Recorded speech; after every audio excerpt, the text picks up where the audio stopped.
Okay, mwenna abatu following bupya buno bupya sicho twagala tubalage omukyala woyino okwambala mu kisenge ate n'omwami woyino okufa ku mukyalawo naddala nga akwambalidde obuntu nga buno.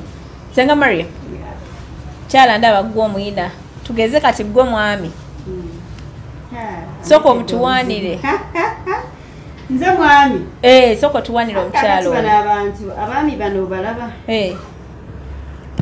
bamanye n'okukwatayo nga bazina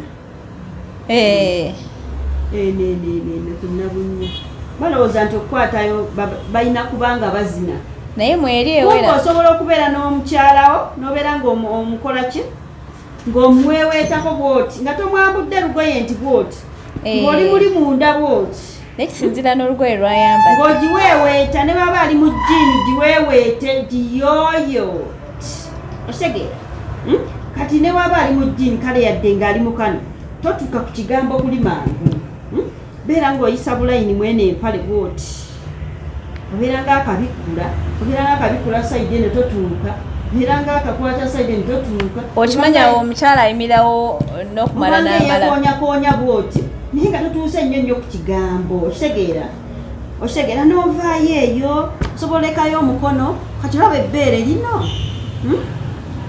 liri mu kava okitegeera osobola era okukola oti n'oyisa eno omukono bwoti ne gubeera eno ku nnywanto bwe guti mulaba zino engalo zange temulabawo saagala mbadde saagala kubikkulawo naye obeera muno munda bwoti ng'okwata ku nnywanto bwoti n'otambuza omukono omulala nodda ku nnywanto bwoti ngeno we munyumya ngeno oli ku nnywanto kitegeera eno we munyumya ogenda okulaba bwe mumala okunyumya infact naye mba temumaze kunyumya bikkule ennywanto bwoti mpola kebikuleko bwe kati ngeno omukono guno eno omukono guno teguvaayo gwe guweeweeta bulaka nga tegutuuse munda kola tokozesa kalimi maidiya tokozesa kalimi kunona bbeere lya muntu ebbere liyonke nga bwolina liyonka kati wano osseeyo kanywanto kola booti olisike yes wali awalisikanga ente olisike munda bwoti tolisika nnyo kubanga bwona osika ennyo ng'olinganga ate omuyaayo ennyo ate lisike bwoti enywanto ogiteeke munda mukamwa then luno olulimi ng'enywanto eri munda bweti luno olulimi lubeere nga luli ku nywanto ku nywanto kuli eri naye ate ng'eri munda bweti then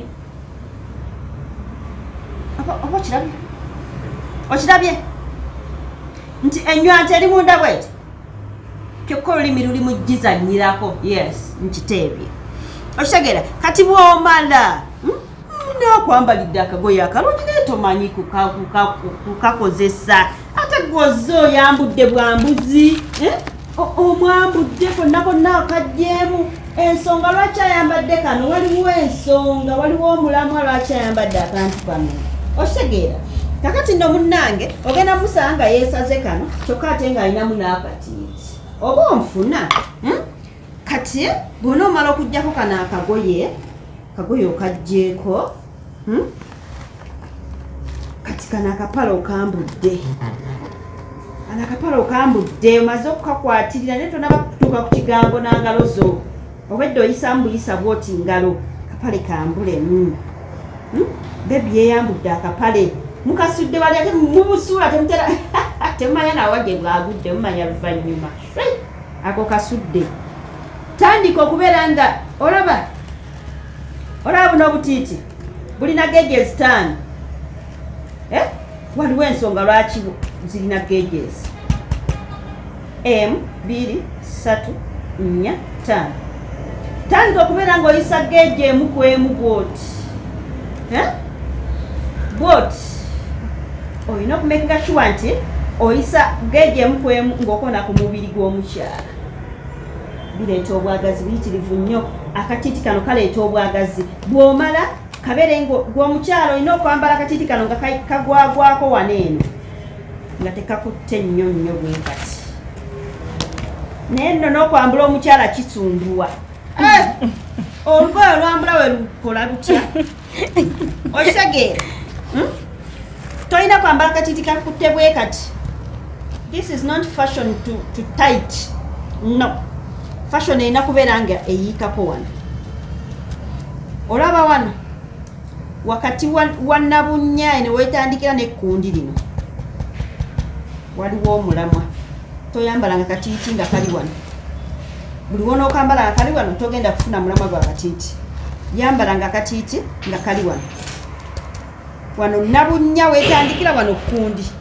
Omuntu ono ajja kukwata bw'ati akatiiti ng'eno engalo zino bwe ziri wano bwe ziti. Ng'eno bwakwase mu katiiti. Eno nga bwakona kutoyoyayoya. Tubagamba nti bwe muba musaza ebiza wano temusalawo. Kendeezaako ne tusalawo tofulawo kabumba waneeno. Lwa nsonga y'akatiiti eno nti buli wanakwata mu katiiti ajja kukoona ku byoya biri bibeere nga bikunyonyogera nga bireeta omukwano wansi wali anaagenda okutuuka wansi wali okuteekayo ku olugalo bw'ati. My dear. Ng'ekiri eri kimusaba kuyingira. Ng'ekiri eri kiri mulaala ng'ekintu kyatudde dda kyetegese. Ate wakwatayo ng'awulira watoberedde we bati wavayo ne sound ayo. Wansi eno walina okuba nga waliyo kabumba. Yeah. Buli wosala ebiza ofuna feelings tekijje ku nsi ebiza. Wansi eno walina okubeera yakabumba nti omusajja buli wakatayo bw'ati waseera buseerezi bwe bati. Okitegeera? Kati mwana wattu gwe atanaba kuyiga kukozesa katiiti oba kapale muwala kakwambalidde gwevaayo. Kati tudda wansi tuvuddeyo tuli eno ku mabeere olwedde twanuunyenuunyeeyo dda tewali kikugaana kugambula bwoti. Neweejagira mu babeere mwana wa taata odde eno odde eri bw'oyisaako omutwe wano bw'okombako wano oba ntegeerekese senga osiriikiridde owuliriza oli mu kuyiga.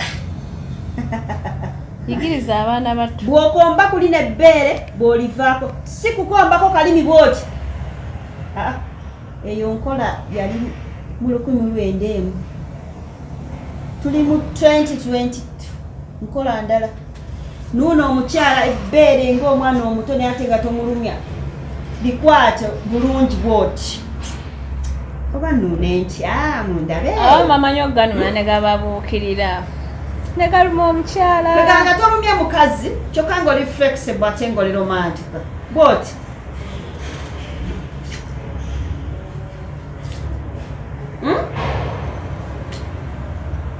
Tokozesa mannyo. Amannyo gafuule nti tegakaluba. Beera nga toluma mukyala nnywanto. Bw'onuuna kulino bw'onuuna wano. Paka wano mbulago. Wano mbulago waliwo feelings nyingi nnyo. Jjukira wano ozimaze, ezeno wazimaze, obuzayo zeno. Nuuno okuva wano bw'oti. Paka wano mbulago. Okitegeera? Kati awo oba obuzaayo ki ekyokunuuna. Ojja kukinnaako. Bakuli. Okitegeera? Kakati wali abakyala nga bo bambadde bupale bwereere. Nga talina kano. Muve emabega bwoti. Yo bankole ntya. Kyala talina kabino oyo. Ndi mukazi naye kamba nnyonnyole mugige. Kubanga mbimanyi bye twetaaga. Bena gikozese.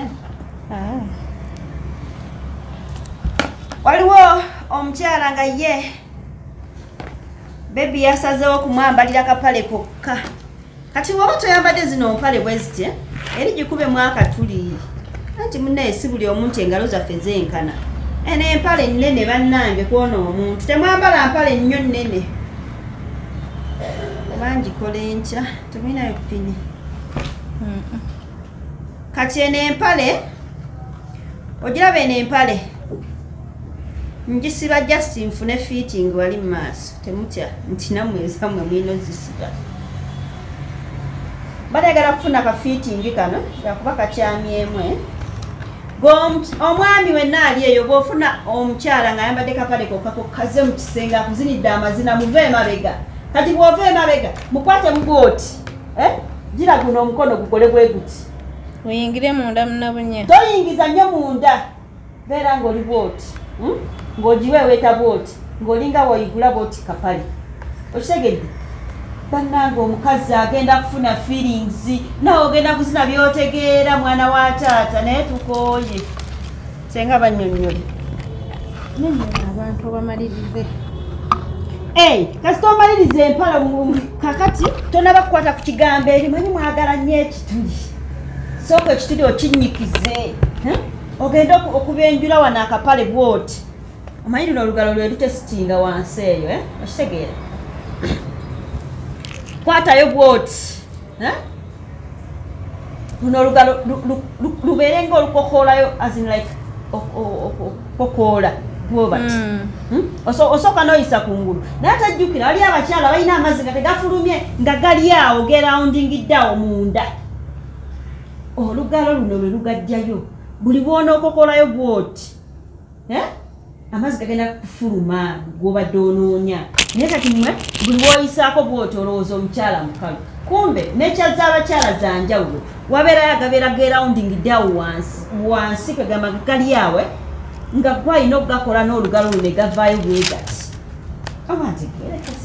no ndowooza byensomesa bitegerekeka soba sweetheart abaagala balungi omusomo guno nja baleetera paati endala eyo kunaabira mu kiyigo nemwezinira mu kiyigo nemwerumansingira mu kiyigo nga bwe munyane ku mazzi gaayo senga Mariam Nasaka amazzi g'omu kiyigo